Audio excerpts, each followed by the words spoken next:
आज आम्ही कोथिंबीर किंवा मेथीची जुडी कशी निवडायची ते शिकलो. चैतन्याच्या घरी मागे कोथिंबीर विकायला त्याचा भाऊ आणि तो जायचा की नाही? ताजी ताजी हिरवी कोथिंबीर कोथिंबीर घ्या कोथिंबीर. अच्छा, असं म्हणावं लागतं रे बाबा.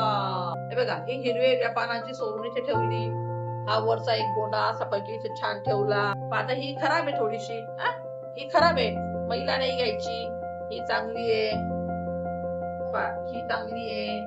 ताजी कोथिंबीर कशी ओळखायची, खराब पानं कशी वेगळी करायची आणि स्वच्छपणे जुडी कशी निवडायची, हे सगळं मुलांनी स्वतः करून पाहिलं.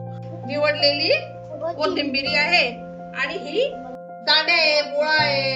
हा ओला कचरा आहे. कोणता कचरा आहे? कोथिंबीर जर आपण चांगल्यावर धुतली तर त्यातले व्हिटॅमिन निघून जातील. कोथिंबीर आपण का खायला पाहिजे? कोथिंबीरीमध्ये असतं व्हिटॅमिन ए.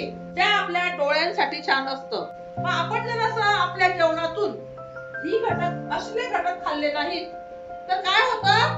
तर आपल्याला गोळ्या घ्याव्या लागतात, इंजेक्शन टोचावं लागतं. आईने डब्यात दिलेल्या पोह्यातील कोथिंबीर बाजूला काढून ठेवायची नाही. आपल्या आईला काय वाटतं? माझ्या मुलाचे हाडं मजबूत झाले पाहिजे, म्हणून आपली आई काळजी घेण्यासाठी कोथिंबीर आपल्याला खाऊ घालते.